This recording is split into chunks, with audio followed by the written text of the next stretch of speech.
नमस्कार दोस्तों, स्वागत है आपका आपके अपने यूट्यूब चैनल अमन प्रयास जीकेज में। जैसा कि फ्रेंड्स, आज है आपका 18 फरवरी को एसएससी एमटीएस का एग्ज़ाम था, जो कि फर्स्ट शिफ्ट का एग्ज़ाम जो है समाप्त हो गया है। फर्स्ट शिफ्ट में जो भी प्रश्न आपके जनरल अवेयरनेस और इंग्लिश के सेक्शन से पूछे गए थे, उनमें से अधिकतम जो रियल प्रश्न हैं हमें प्राप्त हो गए हैं। तो आज की इस वीडियो में हम उन सभी प्रश्नों को जो है यहाँ पर डिस्कस करेंगे, साथ में उनसे रिलेटेड हम लोग एक्स्ट्रा फैक्ट्स को भी देखते हुए चलेंगे। तो चलिए वीडियो को शुरू करते हैं बिना किसी देरी के। इससे पहले अगर आप लोग जो है चैनल पे नए हैं तो चैनल को जो है सब्सक्राइब कर लेंगे, और पीडीएफ के लिए जो है आप हमारे टेलीग्राम चैनल को ज्वाइन कर लेंगे, जिसका लिंक डिस्क्रिप्शन में दिया गया है। तो चलिए शुरू करते हैं आज के पहले प्रश्न से। तो आज का जो हमारा पहला जो प्रश्न होगा वो आपका यहाँ पर पूछा गया था कि Steel Authority of India Limited यानी सेल की स्थापना जो है किस वर्ष हुआ था, यानी in which year was the Steel Authority of India Limited establish. ठीक है, चार ऑप्शन दिए गए थे, सेम चार ऑप्शन था। उन चार ऑप्शन में एक ऑप्शन आपका 1973 का था, जो कि बिल्कुल आपका यहाँ पर राइट आंसर था। भारत की सबसे बड़ी जो है सरकारी स्वामित्व वाली जो है इस्पात उत्पादक कंपनी में से एक है आपका यहाँ पर शेल है, जिसकी स्थापना 1973 में जो है हुआ था। इसके अलावा देश की इस्पात उत्पादन इकाइयों के प्रबंधन और इस्पात उत्पादन में भारत की आत्मनिर्भरता सुनिश्चित करने के लिए जो है SIL की स्थापना की गई थी। यह एक सार्वजनिक क्षेत्र का उद्यम है और इस्पात मंत्रालय के अधीन जो है कार्यरत है।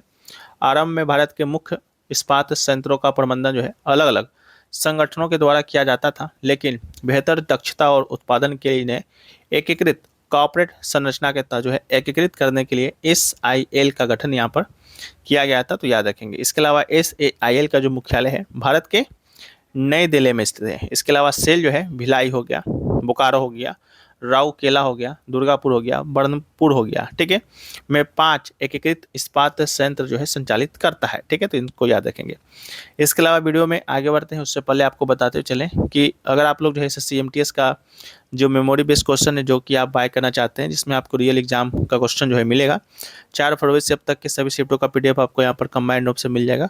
बाइलिंगुअल रहेगा। हर प्रश्न के साथ आपको यहाँ पर एक्स्ट्रा फैक्ट्स रहेगा, जो कि आपके अपकमिंग शिफ्ट या अपकमिंग एग्जाम के लिए जो है हाईली हेल्पफुल जो है आपका यहाँ पर रहेगा। इसके अलावा जो है आपका जो पीडीएफ है डेली अपडेट होता रहेगा।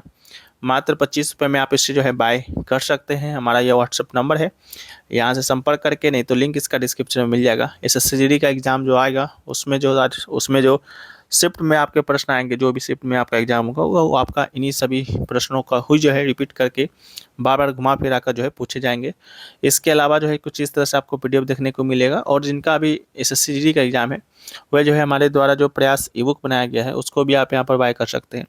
इसमें आपको जो है 41 टॉपिक वाइज जो है कवरेज मिलता है विथ एमसीक्यू प्रश्न के साथ।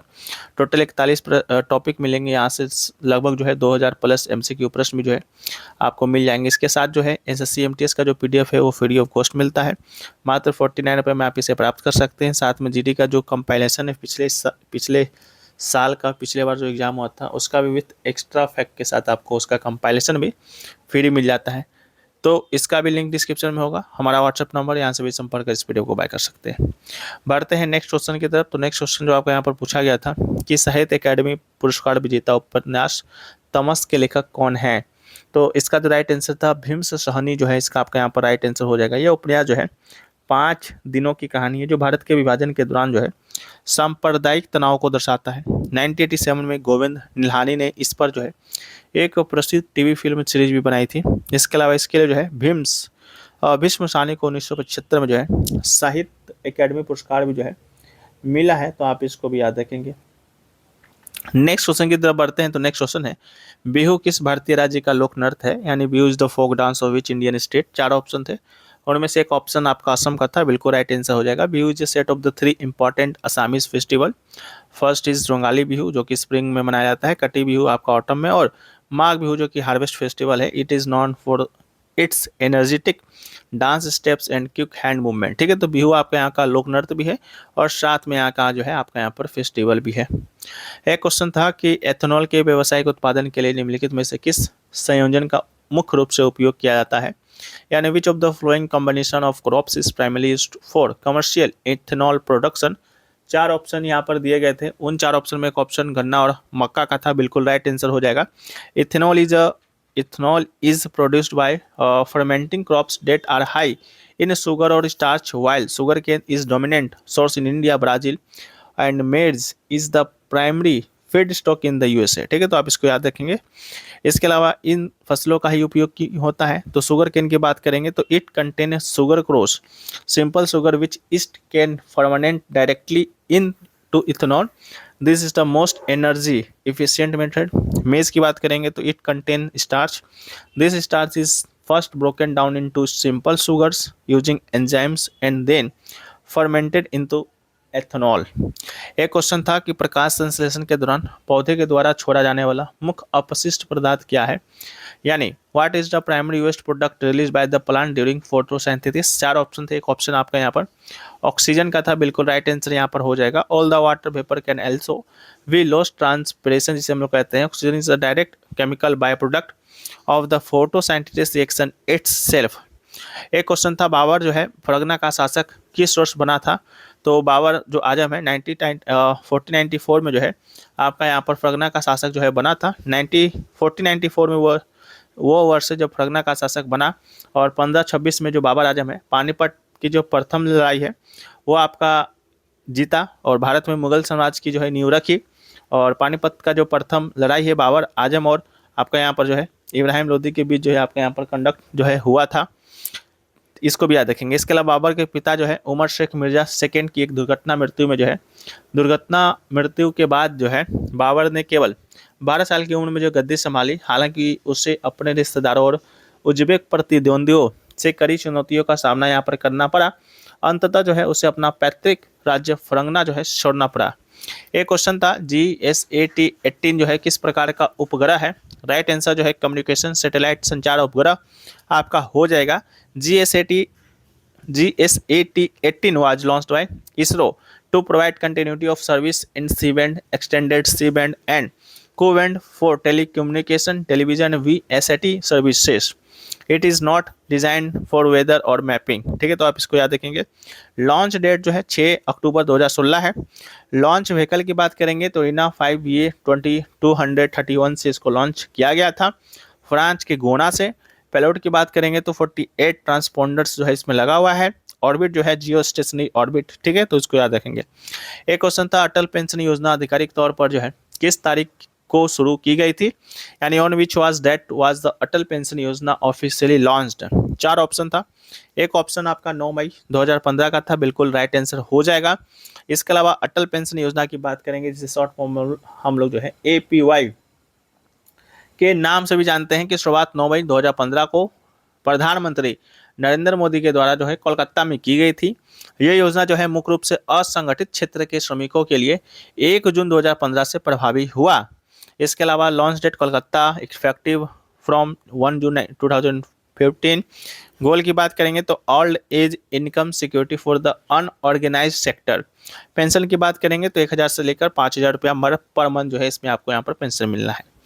एक कौन सा था पारंपरिक कंबाला भैंस दौड़ जो है मुख्य रूप से कहाँ आयोजित की जाती है। तो इसका राइट आंसर जो है आपका यहाँ पर कर्नाटक जो है आपका हो जाएगा। तो इसका राइट आंसर जो है आपका यहाँ पर कर्नाटक हो जाएगा। इसके अलावा इसके रीजन की बात करेंगे क्षेत्र का तो तुलुनाडु वहाँ पर क्षेत्र है दक्षिण कन्नड़ में। उडुपी डिस्ट्रिक्ट में वहाँ पर जो है आपका यह मनाया जाता है। मौसम की बात करेंगे तो नवंबर से मार्च तक में मनाया जाता है, जो कि पोस्ट हार्वेस्ट का मौसम होता है।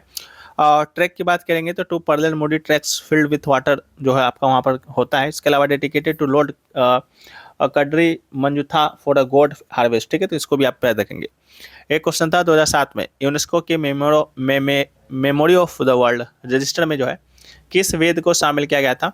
तो चार ऑप्शन था, एक ऑप्शन आपका यहाँ पर ऋग्वेद का था, बिल्कुल राइट आंसर जो है आपका यहाँ पर हो जाएगा। UNESCO memory of the world में जो है आपका 2007 में जो है ऋग्वेद को यहाँ पर शामिल किया गया था। इसके अलावा the specific entry consist of 30 manuscripts of the Rigved preserved at the Bhandrakar Oriental Research Institute in Pune. This manuscript are critical because historical value की बात करेंगे तो they are among the oldest authentic documentation of the Vedic corpus.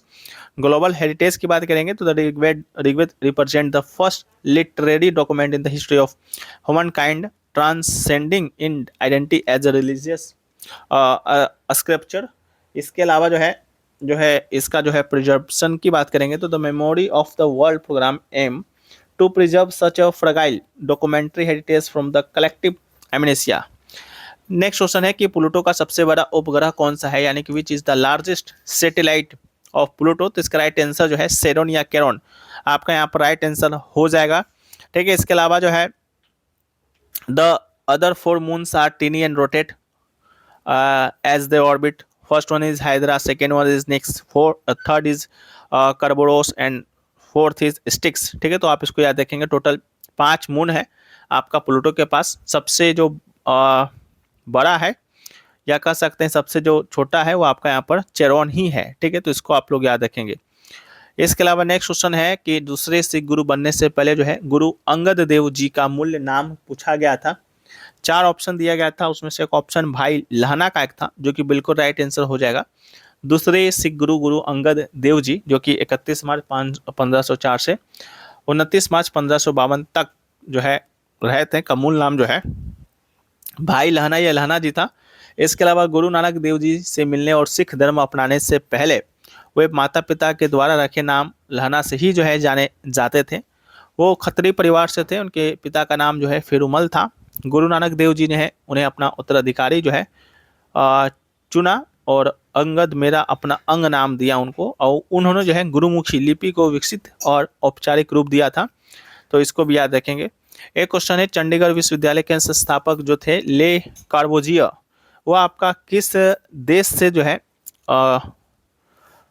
संबंधित है। तो इसका right answer जो है स्विट्जरलैंड आपका यहाँ पर हो जाएगा। ठीक है, ये जो है आपका चंडीगढ़ शहर का जो है आर्किटेक्टर था ले कार्बोजिया। इसके अलावा इसके संस्थापक की अगर बात करते हैं तो सतनाम सिंह संधू जो है इसमें आपका काफ़ी रोल जो है इन्होंने निभाया था।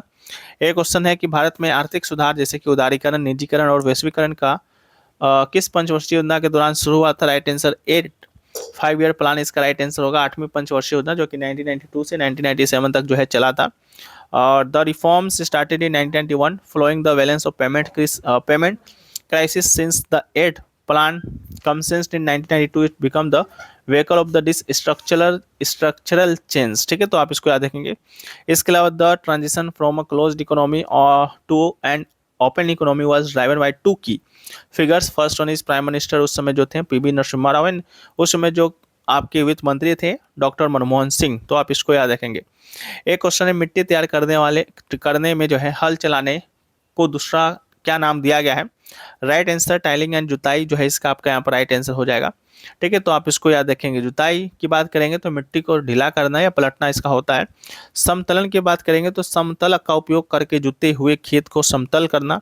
खाद डालना की बात करेंगे तो पोषक तत्व जोड़ना। ठीक है, तो आप इसको याद रखेंगे। एक है कर्नाटक का वो कौन सा पारंपरिक त्यौहार है जो अपनी भैंस दौड़ के लिए प्रसिद्ध है। राइट आंसर जो है कंबाला आपका यहाँ पर हो जाएगा। एक क्वेश्चन था ग्यालिन नामक ओम्बो जैसा वाद्य यंत्र जो है मुख्य रूप से भारत के किस क्षेत्र में बौद्ध अनुष्ठानों में उपयोग किया जाता है। आपके ऑप्शन में यहाँ पर लद्दाख दिया गया था जो कि बिल्कुल राइट आंसर था। ऐसे सिक्किम और लद्दाख दोनों जगह पर जो है आपका यूज किया जाता है, लेकिन ऑप्शन में लद्दाख था आपका। यह अक्सर जो है चंदन और शीशम की लकड़ी से बना होता है। इसमें तांबे पित्तल की घंटी लगी होती है। इसका उपयोग जो है तिब्बती बौद्ध मठों में पूजा और प्रार्थना के दौरान किया जाता है। इसे बजाने के लिए जो है सर्कुलर ब्रीदिंग तकनीक का उपयोग किया जाता है ताकि आवाज़ लगातार बनी रहे। एक क्वेश्चन था which of the following is correct spelling. 4 option दिए गए थे, उनमें से एक ऑप्शन COMPETENT का था, बिल्कुल राइट आंसर हो जाएगा। ये एक आपका एडजेक्टिव है, इसका जो मीनिंग होता है having the necessary ability knowledge और skill to do something successfully. Example की बात करेंगे तो she is a highly competent manager. तो इन सभी को याद रखेंगे। एक था choose the most appropriate synonym of the word irrevocable का दिया गया था। तो राइट आंसर जो है फाइनल आपका यहाँ पर हो जाएगा। इसका जो मतलब होता है जिससे बदला या रद्द नहीं किया जा सकता, यानी अपरिवर्तनीय। तो फाइनल का अर्थ भी अंतिम या पक्का ही होता है, तो इसको याद रखेंगे। अदर सिनोनिम्स की बात करेंगे तो अनचेंजेबल, इसके अलावा इवर्सिबल एंड परमानेंट हो जाएगा। और एंटोनिम की बात करेंगे तो टेम्पोररी, चेंजेबल एंड रिवर्सिबल जो है आपका हो जाएगा। एक क्वेश्चन था the secretary has sign the document dash chairman of staff commission भरना था। यहाँ पर कौन सा प्रीपोजिशन आपका यहाँ पर लगेगा। तो the secretary has sign the document of chairman of staff commission. तो ऑफ जो है इसका राइट आंसर आपका यहाँ पर हो जाएगा। एक क्वेश्चन था नीचे दिए गए विकल्पों में से जो है करेक्ट स्पेलिंग और जो है आपका यहाँ पर चुना था, तो CAMARADERIE जो है इसका आपका यहाँ पर राइट आंसर हो जाएगा। ठीक है, एक क्वेश्चन तो था कि करेक्ट स्पेलिंग चुना था एक्नॉलेज का, तो ACKNOWLEDGE जो है इसका राइट आंसर हो जाएगा। एक क्वेश्चन था सही स्पेलिंग सुनना था सेक्रीफाइस का, तो SACRIFICE जो है इसका आपका राइट आंसर हो जाएगा। एक क्वेश्चन था यदि किसी देश की सकल घरेलू उत्पाद GDP में वृद्धि होती है तो इसका अर्थव्यवस्था पर क्या प्रभाव पड़ता है, तो इसका राइट आंसर था देश का उत्पादन और आय बढ़ेगा, यानी कि production and income will be increase. GDP की बात करेंगे तो GDP इक्वल टू होता है टोटल प्रोडक्शन, यानी कुल उत्पादन। जब GDP बढ़ती है तो उत्पादन, आय और खपत बढ़ती है। राजकोषीय घाटा यानी फिजिकल डिफिसिट की बात करेंगे तो GDP ग्रोथ से सीधे नहीं जुड़ा है, लेकिन बेहतर GDP आमतौर पर सरकार की कर आय बढ़ाती है, जिससे घाटा कम करने में मदद मिल सकती है। एक क्वेश्चन था 19वीं शताब्दी की शुरुआत में भारतीय औद्योगिक नीति किन चुनौतियों का सामना कर रही थी। एक था आपका मुद्रास्फीति, महंगाई की समस्या, एक था औद्योगिक विकास के लिए कम बजट, और बताना था कौन सा विकल्प सही है, तो ऑप्शन नंबर सी जो था वो 1 और 2 बिल्कुल राइट आंसर था। इसके अलावा डी इंडस्ट्रियलाइजेशन की बात करेंगे तो the British followed of policy of de industrialisation where India handicraft were destroyed to make room for British machine made goods. This lead to lack of investment, यानी low budget for a local industry. ठीक है, तो इन सभी को याद रखेंगे। एक क्वेश्चन था चंडीगढ़ शहर का मास्टर प्लान तैयार करने वाला वास्तुकार जो है ली कार्बूजिए मूल रूप से किस देश का निवासी था, तो स्विट्जरलैंड इसका राइट आंसर था। उसका जो जन्म है 6 अक्टूबर 1887 को स्विट्जरलैंड के ला चौफोर्ड में हुआ था, और उन्होंने जो है 1930 में फ्रांस की नागरिकता प्राप्त की थी। तो हो सकता है आपका ऑप्शन में फ्रांस में दिया जा सकता है। ठीक है, तो इसका राइट आंसर आपका यहाँ पर हो जाएगा।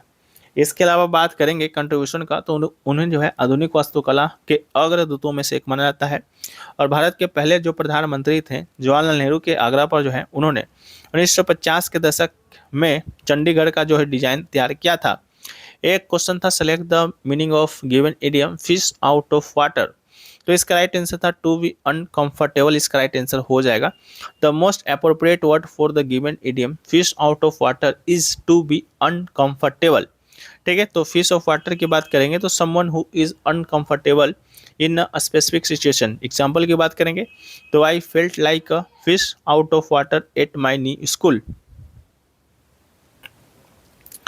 एक क्वेश्चन था select the most appropriate antonym of the given word avoid. ठीक है, अप्रोच का पूछा गया था एंटोनिम, तो इसका राइट आंसर जो है अवॉइड था। अप्रोच का जो मतलब होता है किसी के पास आना, नज़दीक जाना, या किसी मामले को सुलझाना होता है। इसका मतलब है दूर रहना, अनदेखा करना या टालना। अदर ऑप्शन की बात करेंगे तो नियर, एडवांस इसके जो है पर्यायवाची शब्द है, यानी कि सिनोनिम्स है। अवॉइड जो है इसका विपरीत यानी एंटोनिम है। एक क्वेश्चन था select the most appropriate antonym appropriate synonym of the given word कॉर्जियस का पूछा गया था। इसका राइट आंसर जो है गट्सी आपका हो जाएगा। ठीक है, तो the word courageous means having the ability to face danger, pain और difficult situation without fear, being brave. और गस्टी की मतलब बात करेंगे गट्सी का, तो refer to someone who show courage, determination and boldness. ठीक है, तो आप इसको याद रखेंगे। एक क्वेश्चन जो आपका यहाँ पर पूछा गया था select the correct spelled word bureaucracy का पूछा गया था, तो BUREAUCRACY जो है इसका आपका यहाँ पर राइट आंसर हो जाएगा। Out of the given option the only bureaucracy is correct spelled. Bureaucracy means a system of government in which most of the important decisions are taken by state officials rather than by elected representative. ठीक है, तो इसको याद रखेंगे। एक साथ select the most appropriate antonym of the given word irrelevant का पूछा गया था। राइट आंसर जो है कंसिक्वेंशियल जो है आपके इसका राइट आंसर हो जाएगा। ठीक है, the word irrelevant means not connected with someone something और इम्पोर्टेंट टू इट, यानी किसी वस्तु के असंबंध या उसके लिए महत्वहीन, अप्रासंगिक, असंबंध जो है इसका राइट आंसर होगा। एंटोनिम की बात करेंगे तो कॉन्सिक्वेंशियल हो जाएगा, मीनिंगफुल हो जाएगा, सिग्निफिकेंट हो जाएगा। एक क्वेश्चन था select the option that can be used as a one word substitute for the given group of word a person who compile a dictionary, तो इसका राइट आंसर लेक्सिकोग्राफर जो है इसका राइट आंसर हो जाएगा। A lexicographer is a person who compile a dictionary, यानी कोशकार वो व्यक्ति होता है जो शब्द को संकलित करता है। इसके अलावा नेक्स्ट क्वेश्चन जो था उससे पहले आपका यहाँ पर एक देख लीजिएगा, ये 3-4 जो आपका यहाँ पर जो है वर्ड वन सब्स्टिट्यूशन है, यहाँ से प्रश्न आपका आ सकता है। एक क्वेश्चन था, when the airline cancelled her flight at the last time she did not just complain politely he started screaming crying and dash right in the middle of the terminal. तो राइट आंसर था three O हैसी fit जो है इसका आपका यहाँ पर right answer हो जाएगा। ठीक है, तो ये क्वेश्चन में पूछा गया था। To throw a hissy fit means to have a sudden uncontrolled outburst of anger or frustration that is often considered childish or unreasonable। ठीक है, तो आप इसको याद रखेंगे। एक क्वेश्चन था, if a business owner flying their hat over the windmill what are they most like doing. ठीक है, तो इसका राइट आंसर था taking a reckless financial risk with no backup plan. ठीक है, तो इसका राइट आंसर हो जाएगा। एक क्वेश्चन था कि भारत के प्रमुख पेट्रोलियम और प्राकृतिक गैस भंडार किस भूगर्भीय चट्टान प्रणाली में पाए जाते हैं। तो टर्सरी सिस्टम इसका आपका यहाँ पर राइट आंसर हो जाएगा। ठीक है, प्राइमरी सोर्स की बात करेंगे तो गोंडवाना सिस्टम में कोल आपका 98%, टर्सरी सिस्टम में आपका ऑयल और नेचुरल गैस पाया जाता है। मेजर रीजन की बात करेंगे तो छोटा नागपुर प्लेटी हो गया, दामोदर वैली हो गया, झारखंड बंगाल का, असम गुजरात का जो है टर्सरी वहाँ पर पाया जाता है। तो आप इसको याद रखेंगे। एक क्वेश्चन था, यदि कोई वस्तु एक बिंदु से चलकर वापस उसी बिंदु पर आ जाती है तो उसका विस्थापन जो है पूछा गया था। राइट आंसर जो है आपका यहाँ पर 0 हो जाएगा, तो 0 आपका इसका राइट आंसर था। दूरी की बात करेंगे तो ये रास्ते की कुल लंबाई है, यह कभी 0 नहीं हो सकती, तो जाना प्लस आना 20 मीटर हो जाएगा। विस्थापन यानी कि प्रारंभिक और अंतिम बिंदु के बीच की छोटी दूरी है, यदि आप जहाँ से चले हैं वहीं वापस आ जाए तो यह अंतर आपका 0 होता है। एक क्वेश्चन था, मोहम्मद अली जिन्ना के किस प्रमुख निर्णय का मौलाना अबुल कलाम आजाद ने कड़ा विरोध किया था। राइट आंसर था द्विराष्ट्र सिद्धांत यानी टू नेशन थ्योरी इसका राइट आंसर था। जिन्ना का यह सिद्धांत है सिद्धांत कि हिंदू मुस्लिम दो अलग राष्ट्र हैं और साथ नहीं रह सकते, इसका जो है आपका अबुल कलाम आजाद ने कड़ा विरोध किया था। एक क्वेश्चन था, निम्नलिखित में से जो है कौन सा जो है राजस्व प्राप्ति का उदाहरण।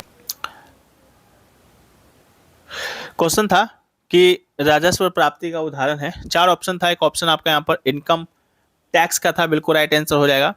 तो रेवेन्यू रिसिप्ट की बात करेंगे तो are those receipt that neither create any liability nor cause any reduction in it in the assets of the government. ठीक है, तो इसको याद रखेंगे।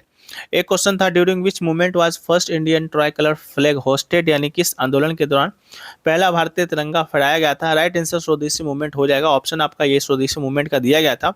First try colour green yellow और रेड, ग्रीन येलो और रेड को आप लोग यहाँ पर देख रहे होंगे। 1906 में जो है फर्स्ट ट्राई कलर जो आपका यहाँ पर बनाया गया था अगस्त 7 1906 को at the Parsi Bagan square Kolkata में during the protest against the partition of Bengal. ठीक है, इसके अलावा जो है 1928 में जो है गांधी फ्लैग आपका आया और 1931 में जो है स्वराज फ्लैग आया, 1947 में नेशनल फ्लैग आया, जो कि अब तक जो है आपका यही है।